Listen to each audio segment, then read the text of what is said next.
유대의 역대 왕 중에서 가장 선한 왕 중에 하나였던 히스기야가 죽고 그의 뒤를 이어서 아들 므낫세가 왕위에 오릅니다. 그때 그의 나이 12살이었고 55년간 다스렸으니 꽤 오랫동안 왕이 있었죠. 물론 여기에는 히스기야와의 공동 통치도 포함됩니다. 그러니까 대부분 이제 왕이 이제 노년이 되면은 이제 나이가 많이 들고 노약했기 때문에 아들과 같이 공동 통치를 했던 것들이 일반적이었거든요. 어쨌든 그랬고요. 그리고 므낫세는 자신이 이제 진짜 통치할 때 그때 기간 동안은 친아수르 정책을 피게 됩니다.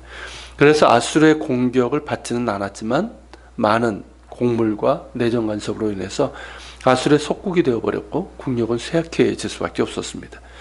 그에 대한 이제 성경의 평가는 하나님 보시기에 악을 행한 왕으로 그렇게 기록되어 있습니다. 그 악행의 내용을 보면 매우 심각했음을 알 수가 있습니다. 므낫세는 하나님께서 이스라엘 자손 앞에서 쫓아내신 이방 사람들의 가증한 일을 따라서 그의 아버지 히스기야가 헐어버린 산당들을 다시 세웠고 또 북왕국 이스라엘의 왕 아합의 행위를 따라 바알의 제단을 쌓고 아세라 목상을 만들고 하늘의 1월 성신을 경배하며 섬겼습니다. 이뿐만이 아니라 예루살렘 성전에 우상들과 하늘의 1월 성신들을 위한 제단을 쌓았고 그것들을 섬김으로 성전을 우상 숭배의 장소로 더럽혔습니다. 또한 자기 아들을 불 가운데 지나게 하여 우상에게 제물로 바쳤고 율법에 금한 점과 사수를 행하고 또 신접한 자, 박수무당 등을 신임해서 그들에게 국가와 자신에 대해서 물었습니다. 어떻습니까? 유다의 왕들 중에서 이보다 더 악한 왕이 있었을까요? 므낫세는 히스기야가 개혁하여 바로잡은 모든 것들을 다 무너뜨리고 말았습니다. 이를테면 히스기야의 행위가 종교개혁이었다면 므낫세는 반종교개혁을 한 것이죠. 므낫세의 악행은 백성을 다스린 데도 나타납니다. 16절에 기록된 것처럼 므낫세는 무고한 자의 피를 심히 많이 흘려 그 피가 예루살렘 끝에서 저 끝까지 가득할 정도였다라고 기록하고 있습니다. 그가 아합의 길을 따랐다고 하니까 여기에서도 어떨까요? 아합처럼 하나님을 믿는 신실한 이들 그리고 선지자들을 죽였을 것이고 자신의 정적이나 조금이라도 의심이 가는 사람은 가차없이 죽였을 것입니다. 또한 아합이 나봇에게 한 것처럼 가난하고 힘없는 사람들을 억압하고 착취를 했을 것입니다. 11절에서 므낫세가 이 가증한 일과 악을 행함이 그 전에 있던 아모리 사람들의 행위보다 더욱 심하였고 이렇게 표현한 걸 보면 얼마나 그 악행이 심하였고 또 타락과 부패했는지를 우리가 짐작할 수가 있습니다. 자, 므낫세를 뒤를 이어서 왕이 된 아몬도 마찬가지였습니다. 22살에 왕위에 올랐지만 그의 아버지 므낫세의 행함같이 하나님 보시기에 악을 행하였고 온갖 우상을 섬겼고 하나님을 버리고 그 길로 행하지 않았습니다. 그리고 왕이 된 지 2년 만에 신하들에게 암살을 당하고 말았죠. 그리고 아몬을 암살한 자는 백성들에서 죽고 백성들은 그의 아들 요시야를 왕으로 삼게 됩니다. 자, 므낫세와 아몬 이들의 이 기간에 걸쳐서 이런 상황이다 보니까 하나님의 진노가 임할 수밖에 없었습니다. 그리고 하나님의 진노는 단지 므낫세와 아몬에게만 국한되지 않고 유다 사람들 모두를 향하게 됩니다.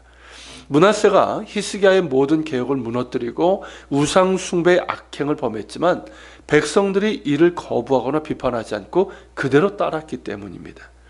므낫세의 행위에 따라 백성들도 곧바로 하나님을 버리고 우상들을 위한 제단들을 세우고 그것들을 섬기면서 음란한 우상 숭배의 타락으로 치닫고 말았습니다.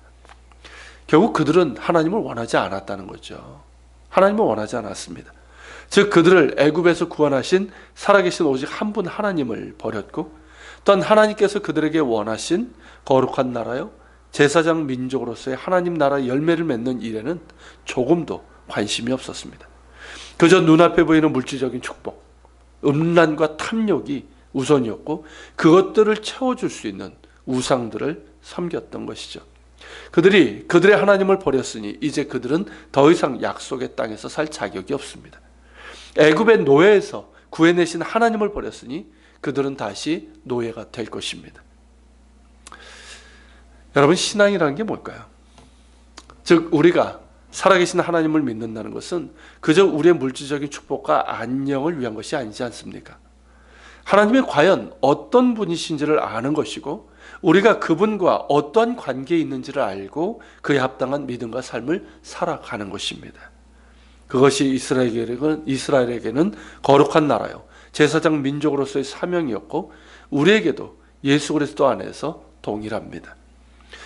거룩한 하나님을 섬기는 거룩한 나라요, 그 하나님을 우리의 믿음과 삶을 통해서 세상 가운데 드러내는 제사장 민족으로 살아감이 우리의 정체성이고 또한 사명이 될 때 참된 개혁과 부흥도 가능하고 진정한 축복도 임하게 되리라고 믿습니다. 같이 기도합시다. 오늘 말씀을 기억하면서 우리 같이 기도합시다.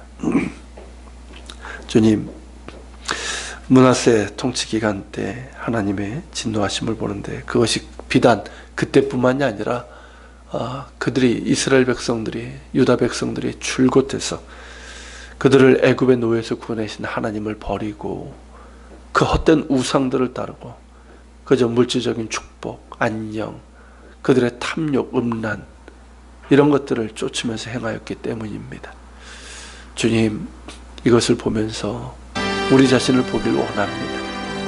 우리가 정말 하나님을 믿는다는 것이 과연 무엇을 의미하는지를 우리가 바르게 알게 하시고 그 믿음에 합당한 삶이 우리의 삶을 통해서, 우리의 믿음을 통해서 거룩하신 하나님이 드러나는 우리가 될 수 있도록, 또한 한국교회가 될 수 있도록 주님 다시금 회복의 은총을 우리에게 허락하여 주옵소서.